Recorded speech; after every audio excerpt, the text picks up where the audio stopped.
আসসালামু আলাইকুম প্রিয় শিক্ষার্থী, আশা করি তোমরা ভালো আছো। আলহামদুলিল্লাহ, আমি তোমাদের দোয়ায় ভালো আছি। প্রিয় শিক্ষার্থী, তোমাদের দোয়ায় আমি গত ক্লাসে 350তম অনলাইন ক্লাস পূর্ণ করেছি এই করোনাকালীন মহামারীর সময়ে। আজকে আমি 351তম অনলাইন ক্লাস তোমাদের সাথে সংযুক্ত হয়েছি। প্রিয় শিক্ষার্থী, আশা করি তোমরা শেষ পর্যন্ত আমার সাথে থাকবে। তো প্রিয় শিক্ষার্থী, তোমাদের দোয়া ও ভালোবাসা ছিল বিদায় আমি আমার 350তম অনলাইন ক্লাস পেরিয়ে এই করোনাকালীন মহামারীর সময়ে তোমাদের পাশে থাকার প্রত্যয়ে আমি 351তম অনলাইন ক্লাসে এসে যুক্ত হয়েছি।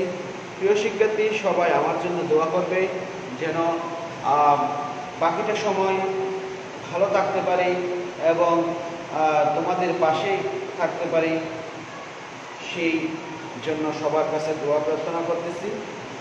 তাহলে প্রিয় শিক্ষার্থী, আমরা আমাদের অনলাইন ক্লাসে চলে যাচ্ছি।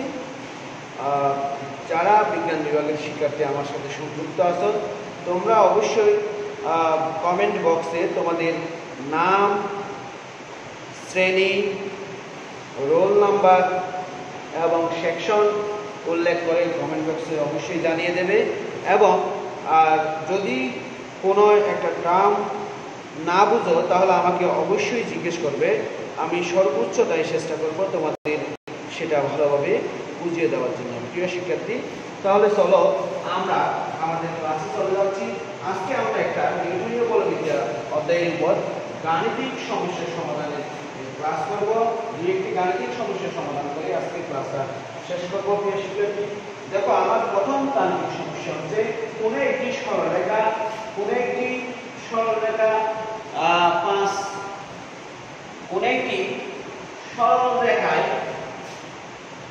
5u বা 5u বেগে চলমান m ভরের একটি বস্তু একই সরলরেখায় u বেগে চলমান 5m ভরের অপর একটি বস্তুকে কি দিল? ধাক্কা দিল। আমি আবার বলতেছি, কাইন্ডলি একটু মনোযোগ দিয়ে শোনার চেষ্টা করবো। প্রিয় শিক্ষার্থীরা, আমি বলছি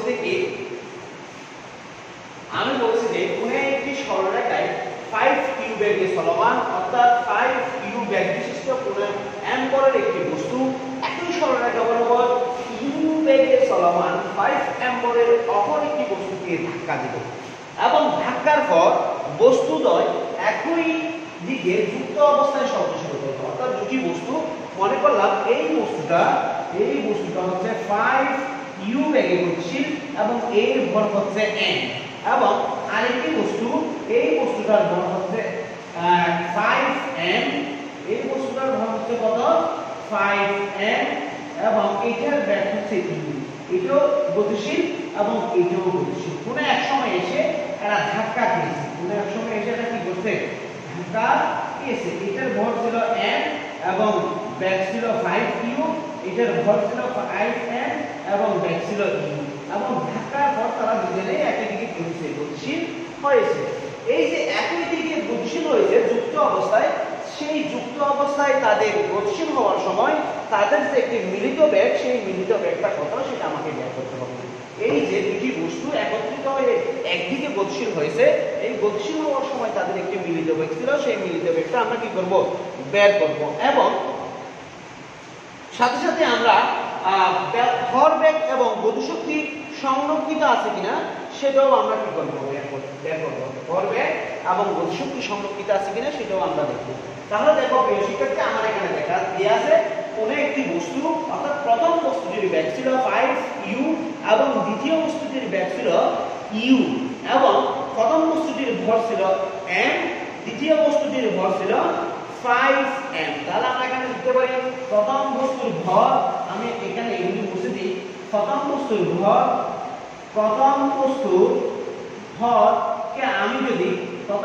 ভরকে আমি যদি m1 লিখি, m1 সমান আমরা কত পাবো?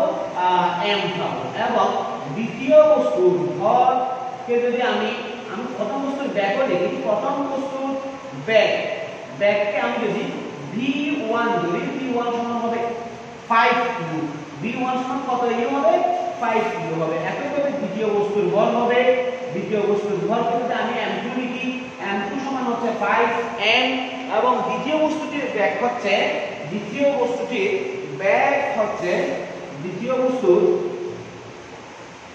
ব্যাগ v2 সমান u, v2 সমান কি u। এগুলি সবগুলি কিন্তু আদি ব্যাগ, এগুলি সবগুলি কিন্তু কি ব্যাগ আদি ব্যাগ। এটা ধাক্কা খাওয়ার পর পরস্পর মিলিত হয়ে গেছে, মিলিত হওয়ার পর তারা একটি ব্যাগে সামনের দিকে গতিশীল হয়ে গেছে এবং ধাক্কার পর এখানে আমরা লিখব ধাক্কার পর মিলিত বস্তুর ব্যাগ ইকুয়াল মনে করলাম v। ধাক্কার পর মিলিত বস্তুর ব্যাগ ইকুয়াল কি মনে করলাম v মনে করলাম। আমরা দেখো আমরা জানি ভরবেগের সংরক্ষণশীলতা নিতে হলে আমরা জানি যে কি জানি সংঘর্ষের পূর্বে ভরবেগ সমান সংঘর্ষের পরের ভরবেগ। সংঘর্ষের পূর্বের ভরবেগ দেখো m1 v1 plus m2 v2, এটা প্রথম বস্তুর ভরবেগ, এটা দ্বিতীয় বস্তুর ভরবেগ এবং মিলিত বস্তুর ভর হচ্ছে m1 প্লাস m2 এবং মিলিত বস্তুর ব্যাগ হবে v। মিলিত বস্তুর ব্যাগ হবে কি v। আমরা এখানে v বের করব, v সমান আমরা পাবো m1 v1 plus m2 v2 by m1 plus m2, m1 plus কি2 m2। আমরা এখানে মানটা একটু বসাবো। m1 এর মান পেয়েছিলাম আমরা কত n, v1 এর মান পেয়েছিলাম আমরা কত 5u, 5 কত ইনটু 5u প্লাস m2 এর মান পেয়েছিলাম আমরা কত 5n এবং v2 এর মান কত পেয়েছিলাম u পেয়েছিলাম এবং m1 সমান আমরা এখানে লিখব n plus 5n, n plus কত n 5n। কাইন্ডলি তোমরা যদি বুঝতে না পারো আমাকে অবশ্যই কমেন্ট বক্সে জানাবে, আমি সর্বোচ্চটাই চেষ্টা করব তোমাদেরকে বুঝিয়ে দেওয়ার জন্য। প্রিয় শিক্ষার্থী, তোমাদের শুধুমাত্র এই গণনাগুলি বা টার্মগুলি বা সমস্যাগুলো বোঝানোর জন্য আমি অনলাইন ক্লাসে আসি। যদি তোমরাই বুঝতে না পারো তাহলে আমার অনলাইন ক্লাসে আসার কোনো সার্থকতা নেই। তাই তোমরা অবশ্যই আমাকে না বুঝতে জানাবা, আমি সর্বোচ্চটাই চেষ্টা করব তোমাদের বুঝিয়ে বলার জন্য। দেখো এখানে m আর 5n যোগ করলে কত হয়ে যাবে 6m হয়ে যাবে। এখানে আমরা একটু কাজ করব, কাজ করলে আমরা পাবো 5mu প্লাস এখানে 5mu পাবো। তাহলে টোটাল ক্যালকুলেশন করলে আমরা v সমান পাচ্ছি 10, 5 5 10 mu by 6m, 10mu by কত 6m, এটা আমরা পাচ্ছি। দেখো এটা আমরা কি করতেছি পাচ্ছি। তাহলে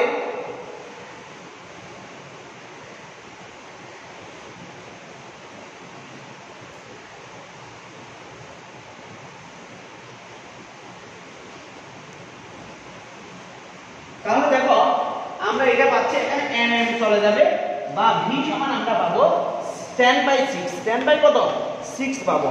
10/6 মানে কত দেখি 10/6, তাহলে আমরা পাচ্ছি কত 1.667 u বা v সমান আমরা পাবো 1.667 u মিটার পার সেকেন্ড। অর্থাৎ বস্তুটি যখন সংঘর্ষের পর মিলিত হবে এবং একত্রিত হয়ে সে সংঘর্ষের পরে সংযুক্ত অবস্থায় বা যুক্ত অবস্থায় তারা 1.667 u মিটার পার সেকেন্ড থেকে সামনের দিকে কি হবে গতিশীল হবে। আমরা একটা অংশের অ্যানসার পেয়ে গেছি। আমার পরবর্তী অংশ হচ্ছে ভরবেগ এবং গতিশক্তি সংরক্ষিত আছে কিনা।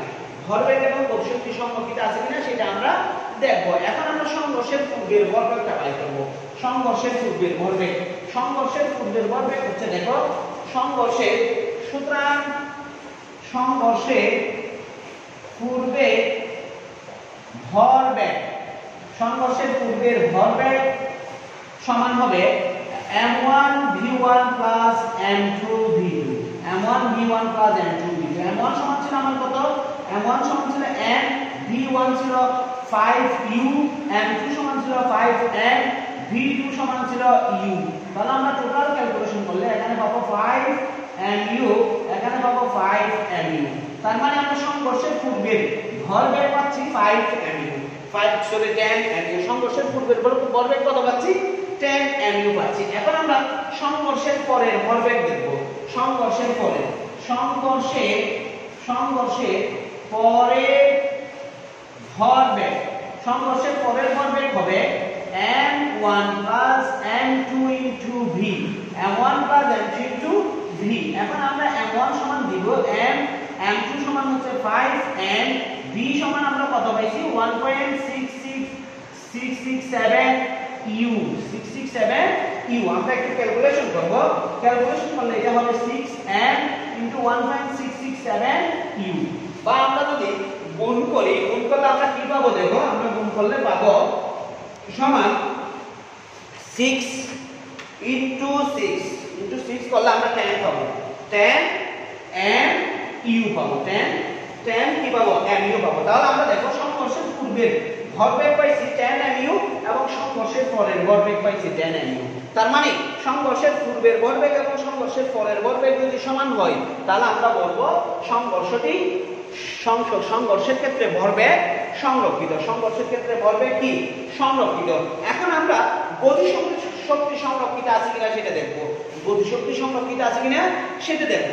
গতি শক্তি যদি সংরক্ষিত থাকে তাহলে বলবো যে ভরবেগ এবং গতি শক্তি দুটোই কি আছে সংরক্ষিত আছে। আমরা এখানে প্রথম অংশে মিলিত বস্তুর ভরবেগ পেয়েছিলাম, মিলিত বস্তুর বেগ পেয়েছিলাম এবং দ্বিতীয় অংশে আমরা পেয়েছি ভরবেগ সংরক্ষিত থাকে, ভরবেগ কি থাকে সংরক্ষিত থাকে। এখন আমরা গতি শক্তি সংরক্ষিত আছে কিনা দেখব। আবার সংঘর্ষের পূর্বে গতি শক্তি, সংঘর্ষের পূর্বের গতি শক্তি সমান half m1 v1 square, v1 square plus half m2 v2 square, half m1 v1 square plus half m2 v2 square. অর্থাৎ সংঘর্ষের পূর্বে প্রথম বস্তুর গতি শক্তি ছিল হাফ m1 v1 স্কয়ার এবং দ্বিতীয় বস্তুর গতি শক্তি ছিল হাফ m2 v2 স্কয়ার। আমি একটু এই পাশে লিখতেছি হাফ m1 মানে হচ্ছে যে n এবং v1 মানে হচ্ছে m1 মানে কত m, v1 সমান হচ্ছে 5u হোল স্কয়ার প্লাস এখানে হাফ m2 সমান হচ্ছে 5n এবং v2 মানে হচ্ছে u হোল স্কয়ার। তাহলে আমি যদি ক্যালকুলেশন করি এখানে আমরা পাবো m/2 into 25u square plus এখানে পাবো m5m/2 into u square into কি স্কয়ার u স্কয়ার। তাহলে দেখো আমরা টোটালি যদি আমরা ক্যালকুলেশন করি, আমি লসাগু করে দিচ্ছি, দেখো এখানে লসাগু যদি করি, এই ক্যালকুলেশন আমি সহজ করার চেষ্টা করতেছি। লসাগু যদি করি আমরা এখানে পাবো, এখানে 2, এখানে পাবো 25 n u স্কয়ার প্লাস এখানে পাবো 5 n u স্কয়ার। তাহলে আমরা টোটাল ক্যালকুলেশন করলে পাবো 30 n u স্কয়ার বাই 2 সমান হচ্ছে 15 n u square, 15 n u square. অর্থাৎ সংঘর্ষের পূর্বের গতি শক্তি হচ্ছে 15 n u স্কয়ার। এখন যদি সংঘর্ষের পরের গতি শক্তিও 15 n u স্কয়ার পাই তাহলে বলবো গতি শক্তি সংরক্ষিত, আর যদি না পাই তাহলে বলবো গতি শক্তি সংরক্ষিত নয়। এবং আমরা এখানে লিখব সংঘর্ষের পরে গতি শক্তি সমান হবে হাফ m1 প্লাস m2, সংঘর্ষের পরে বস্তু দুটি মিলিত অবস্থায় ছিল সুতরাং তাদের ভর সংযুক্ত হবে ইনটু হবে v স্কয়ার ইনটু কি স্কয়ার v স্কয়ার। আমি একটু দূরে করে লিখতেছি, দেখো হাফ m1 সমান হচ্ছে n, m2 সমান হচ্ছে 5n ইনটু v সমান 1.667 u হোল স্কয়ার, u কি স্কয়ার হোল স্কয়ার। তাহলে আমরা টোটাল ক্যালকুলেশন করলে আমরা কি পাবো দেখো, আমরা পাই দেখো এটা আমরা পাচ্ছি 6n, half into 6n into এখানে আমরা ক্যালকুলেশন করলে কত হয় একটু দেখি, আমরা 1.667 whole square equal 2.778889, 2.778889 u square. আমরা এই 2 আর 2 সরি এই 2 দিয়ে যদি 6 কে ভাগ করি তাহলে 3 হবে। আমি যদি এটাকে 3 দিয়ে গুণ করি ইনটু 3 ইনটু কত 3, তাহলে আমরা পাবো 8.33 8.33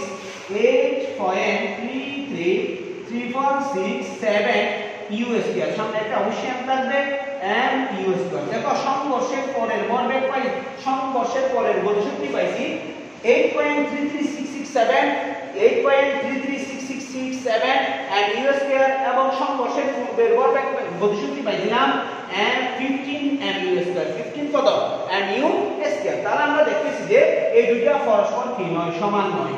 দুইটা পরস্পর সংঘর্ষের পূর্বের গতিশক্তি এবং সংঘর্ষের পরের গতিশক্তি কি নয়, সমান নয়। সংঘর্ষের পূর্বের গতিশক্তি এবং সংঘর্ষের পরের গতিশক্তি সমান না হওয়ার জন্য আমরা বলবো ভরবেগ সংরক্ষিত থাকলেও গতিশক্তি সংরক্ষিত থাকবে না। অর্থাৎ আমার প্রশ্ন ছিল, যখন একটি বস্তু, যেই বস্তুটির ভর ছিল m এবং যেই বস্তুটির বেগ ছিল 5u, এই বস্তুটি যখন 5m ভরের u বেগে চলমান কোনো বস্তুকে ধাক্কা দেয়, ধাক্কা দেওয়ার পর তারা যুক্ত হয়ে সামনের দিকে গতিশীল হয়। এই সামনের দিকে গতিশীল হওয়ার সময় তাদের মিলিত বেগ বা যুক্ত অবস্থায় বেগ ছিল 1.66 u, 1.66 u, ঠিক আছে, 1.66 u মিটার পার সেকেন্ড। এবং এই ক্ষেত্রে আমরা দেখতেছি যে সংঘর্ষের পূর্বের ভরবেগ এবং সংঘর্ষের পরের ভরবেগ সমান, অর্থাৎ ভরবেগ সংরক্ষিত থাকতেছে সংঘর্ষ ঘটার পরও, কিন্তু সংঘর্ষের পূর্বের গতিশক্তি আর সংঘর্ষের পরের গতিশক্তি কি নয়, সমান নয়। অর্থাৎ গতিশক্তি কি থাকবে না, সংরক্ষিত থাকবে না। এখন আমরা দ্বিতীয় আরেকটি গাণিতিক সমস্যায় যাব। এই দ্বিতীয় গাণিতিক সমস্যা অনেক সহজ একটি সমস্যা, যেটা আমরা ভেক্টরে পড়ছিলাম। ভেক্টর অধ্যায়টা যখন আমরা পড়ছিলাম তখন এই গাণিতিক সমস্যা নিয়ে আমরা আলোচনা করছিলাম। তাহলে দেখো, এটা 2 নম্বর গাণিতিক সমস্যা। কাইন্ডলি একটু দেখো প্লিজ। আর বিন্দুতে এখানে একটা চিত্র আছে, দেখো, এটা হচ্ছে ও বিন্দু, এটা হচ্ছে y রেখা, এটা হচ্ছে x রেখা, ঠিক আছে। এটা কৌণিক ভরবেগ L, এবং এখানে একটি বিন্দুর অবস্থান ভেক্টর আছে, সেই অবস্থান ভেক্টর হচ্ছে r, এবং এই বিন্দুতে একটি ভরবেগ কাজ করতেছে। এই বিন্দুতে একটি কি কাজ করতেছে, ভরবেগ কাজ করতেছে। এই ভরবেগটা অবস্থান ভেক্টরের সাথে থিটা কোণে ক্রিয়া করে। কত কোণে ক্রিয়া করে? থিটা কোণে ক্রিয়া করতেছে। আমি মনে করলাম এখানে চিত্রের মধ্যে দেয়া আছে OX এবং OY একটি লেখচিত্র। এই লেখচিত্রের মধ্যে কোন একটি বস্তু L কৌণিক ভরবেগ নিয়ে কি করতেছে, ঘূর্ণনরত অবস্থায় আছে, এবং ওই বস্তুটির অবস্থান ভেক্টর হচ্ছে r, এবং বস্তুটির অবস্থান ভেক্টরের সাথে বা ব্যাসার্ধ ভেক্টরের সাথে যে একটি রৈখিক ভরবেগ কাজ করতেছে, সেই রৈখিক ভরবেগটা হচ্ছে p, এবং এই রৈখিক ভরবেগটা ব্যাসার্ধ ভেক্টরের সাথে থিটা কোণে ক্রিয়া করতেছে। কত কোণে ক্রিয়া করতেছে? থিটা কোণে ক্রিয়া করতেছে। এই বিন্দুটাকে আমি r বিন্দু দিলাম। এখানে লিখলাম r বিন্দুতে, প্রশ্ন হচ্ছে r বিন্দুতে ভর m সমান 2 কেজি। r বিন্দুতে ভর m সমান কত কেজি? 2 কেজি। এবং স্মল r, যেটাকে আমরা ব্যাসার্ধ ভেক্টর বা অবস্থান ভেক্টর কল্পনা করলাম, এটা সমান হচ্ছে I cap minus 2j cap plus 6 cap in n, এত মিটার। অর্থাৎ ব্যাসার্ধ ভেক্টর বা অবস্থান ভেক্টর সমান I cap minus 2j cap plus 6 cap n, মানে মিটার। এবং বেগ v সমান রৈখিক বেগ v ভেক্টর সমান 2i minus 2i cap minus 2j cap plus 2 cap, এত মিটার পার সেকেন্ড। দেখো, r ও v পরস্পর সমান্তরাল হলে, r ও v পরস্পর, যদি ব্যাসার্ধ এবং বেগ পরস্পর সমান্তরাল হয়, সমান্তরাল হলে এবং বা লম্ব হলে, যদি r এবং v পরস্পর সমান্তরাল হয় বা লম্ব হয়, সেই ক্ষেত্রে লম্ব হলে b এর মানে, এটা b b এর মানে কি রূপ পরিবর্তন হবে। প্রিয় শিক্ষার্থী, তোমরা এই প্রশ্নটা সম্পর্কে যখন ভেক্টর অধ্যায় পড়েছিলে তখন এটা সম্পর্কে জেনেছো। তারপরেও আমি এখানে হালকা আলোচনা করব, তোমরা এটা সম্পর্কে ভালো করেই জানো। এখানে দেখো, এখানে কোন একটি বস্তু বা r বিন্দুতে অবস্থিত একটি বস্তু একটি বিন্দু O কে কেন্দ্র করে ঘূর্ণায়মানরত অবস্থায় আছে। এই বস্তুতে একটি বেগ আছে, বেগ হচ্ছে v, এবং এই বস্তুর একটি অবস্থান ভেক্টর বা ব্যাসার্ধ ভেক্টর r আছে, এবং এই বস্তুতে একটি রৈখিক ভরবেগ কাজ করে। রৈখিক ভরবেগটা হচ্ছে p ভরবেগ, এবং রৈখিক ভরবেগ ও ব্যাসার্ধ ভেক্টরের ti, এখানে একটি কৌণিক ভরবেগ কাজ করবে। আমাকে কৌণিক ভরবেগ সম্পর্কে এখানে আলোচনা করতে বলে নাই, আমাকে বলছে যে যদি r এবং v মানে কি, রৈখিক বেগ v পরস্পর সমান্তরাল হয়, r এবং v পরস্পর সমান্তরাল হয়, সেই ক্ষেত্রে এখানে এই যে ভি দেয়া আছে অবস্থান ভেক্টরের মধ্যে ভি ভি ভি একটা মান দেয়া আছে, সেই মানের ভি পরিবর্তন কি রকম হবে, আবার আর টু ভি পরস্পর লম্ব হলে সেই ক্ষেত্রে কি রকম পরিবর্তন হবে। এখানে দেয়া আছে, দেখো এখানে কি কি দেয়া আছে, এখানে আর ভেক্টর সমান দেয়া আছে i cap minus 2z cap plus b cap b cap এটা দেয়া আছে এত মিটার, এবং v ভেক্টর সমান দেয়া আছে 2i minus 2z plus 2k 2p metre per second. তার মানে অবস্থান এবং বেগ দেয়া আছে, অবস্থান এবং কি দেয়া আছে, বেগ দেয়া আছে। আমরা সমান্তরাল হলে এবং লম্ব হলে, সমান্তরাল হলে এবং লম্ব হলে v এর মানের কোনো পরিবর্তন হবে কিনা সেটা আমরা দেখব। v এর মানের কোনো পরিবর্তন হবে কিনা সেটা আমরা কি করব, দেখব। এখানে ভরের যে প্রশ্নটা দেয়া আছে, ভর দেয়া আছে দ্বিতীয় ভর, এই ভরের কোনো কি হবে না, দরকার হবে না। এখন আমি মনে করি আর ভেক্টর ও ভি ভেক্টর পরস্পর সমান্তরাল, পরস্পর কি সমান্তরাল। যদি সমান্তরাল হয় সেই ক্ষেত্রে r cross v equal 0, r cross v equal 0। যদি r এবং v পরস্পর সমান্তরাল হয় তবে তাদের ক্রস গুণন 0 হবে, তাদের ক্রস গুণনের মান কি হবে, 0 হবে। আমরা এখানে মানগুলি লিখব, দেখো মানগুলি এভাবে লিখতে পারি, কিভাবে লিখব দেখো, ওখান থেকে r সমান দেয়া আছে i cap minus 2z cap plus b cap into v এর মান দেয়া আছে 2i cap minus 2z cap plus 2k cap equal 0। এটাকে আমি একটু নির্ণায়ক পদ্ধতি বা ক্রস গুণনের সূত্র প্রয়োগ করব।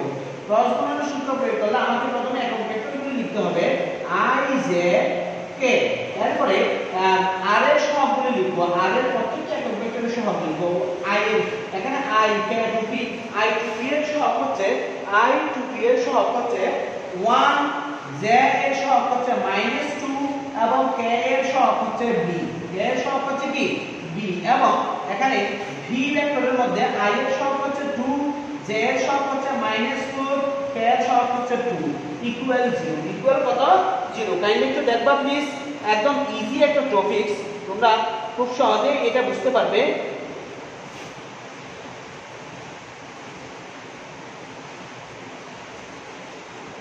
কাইন্ডলি একটু দেখো প্লিজ।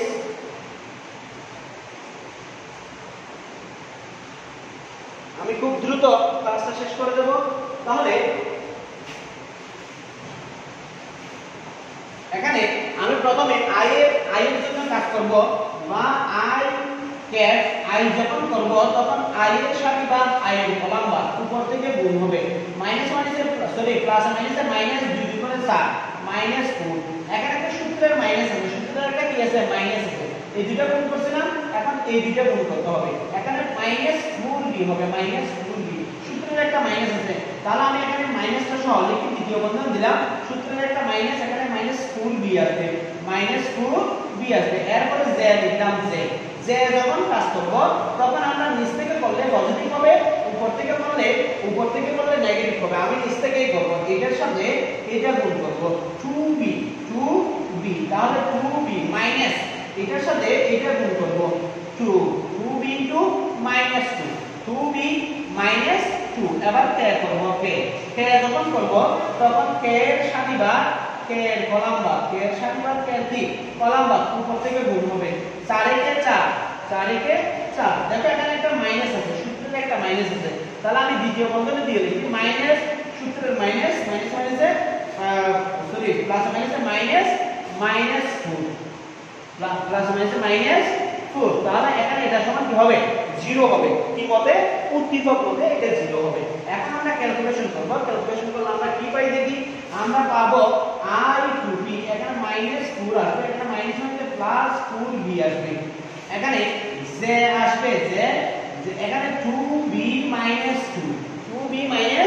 -2, ঠিক আছে। আবার এখানে প্লাস k আসবে, দেখো প্লাস k, এখানে আমরা কি পাবো, মাইনাস মাইনাসে প্লাস, +8, 4 প্লাস কত,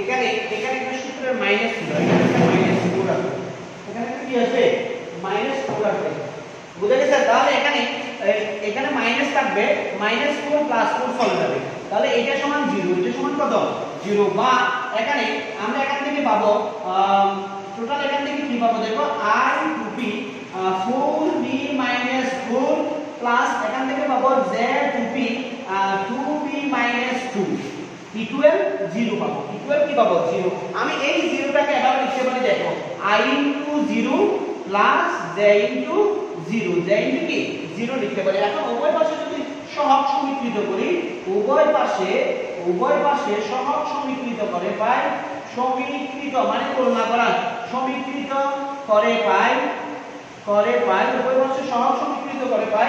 দেখো এখানে i এর সহগ 4b - 4, এখানে i এর সহগ কি 0, আবার এখানে দেখো j এর সহগ, এখানে j এর সহগ 2b - 2 এবং এখানে j এর সহগ কত 0, এখানে একটা এবং দেব, বা এখান থেকে আমরা পাবো 4 দ্বারা যদি ভাগ করে দিই b - 1 = 0, এখানে 2 দ্বারা যদি ভাগ করে দিই b - 1 = 0, বা আমরা এখানে পাচ্ছি b = 1, বা এখানে b সমান কত পাবো 1। অর্থাৎ আমরা পাচ্ছি যে যদি অবস্থান ভেক্টর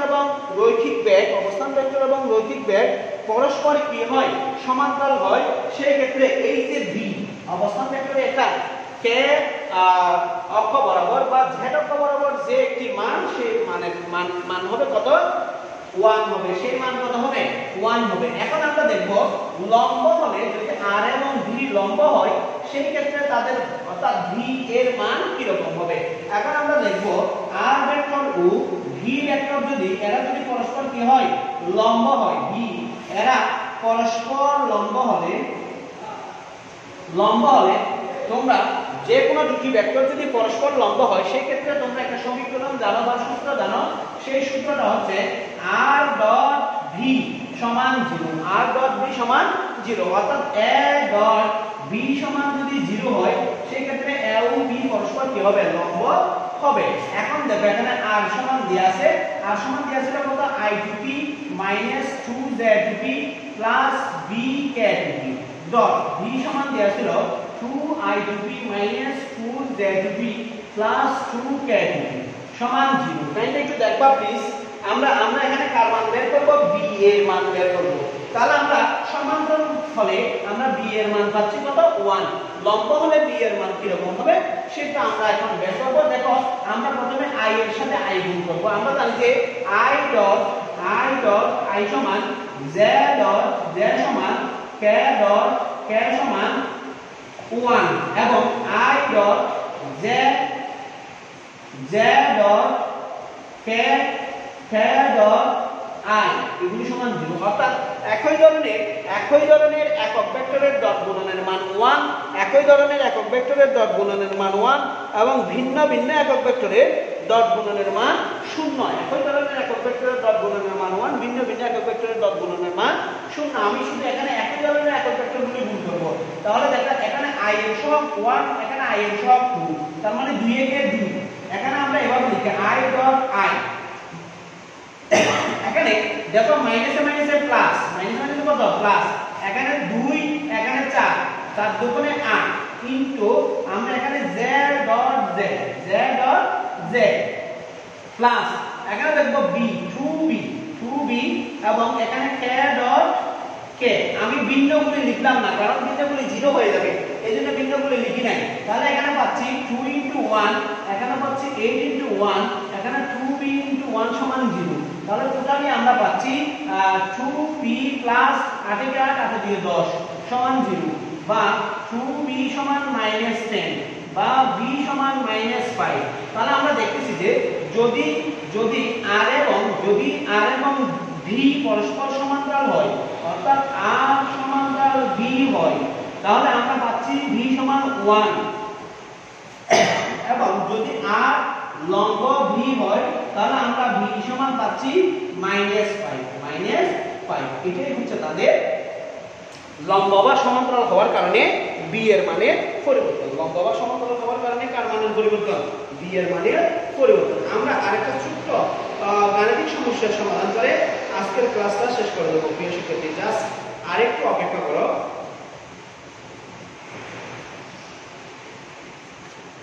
দেখো আর সামান্য বা 5 মিনিট, আর 5 মিনিটের মধ্যে আমি আজকে ক্লাসটা শেষ করে দেবো। প্রিয় শিক্ষার্থী, আমি তোমাদের বেশিক্ষণ কষ্ট দেব না আজকে। তোমরা আমার সাথে যে এতদিন ছিল এই 351তম ক্লাস পর্যন্ত তোমরা আমার সাথে থেকেছো, সময় দিয়েছো, আমার ভালো এবং খারাপ সময়ের সাথে থাকার কারণে তোমাদের সবাইকে ধন্যবাদ জানাচ্ছি। প্রিয় শিক্ষার্থী, ভবিষ্যতেও তোমরা সাথে থাকবে এবং আমার সম্পূর্ণ ক্লাসটিতে তোমরা অংশগ্রহণ করবে সেটাই আমি চাই। দেখো প্রিয় শিক্ষার্থী, 3 নম্বর গাণিতিক সমস্যা 5 কেজি ভরে একটি বন্দুক থেকে 5 কেজি ভরে একটি বন্দুক থেকে 0.1 কেজি ভরে একটি 700 মিটার পার সেকেন্ড 0.1 কেজি ভরের একটি গুলি 700 মিটার পার সেকেন্ড বেগে নির্গত হয়। বন্দুকের পশ্চাৎ বেগ বের করো।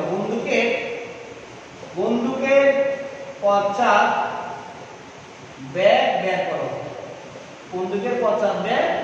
করো। দেখেন এখানে কি দিয়ে আছে, এখানে বলছে যে বন্দুকের ভর যে আছে, বন্দুকের ভর হচ্ছে 5 কেজি।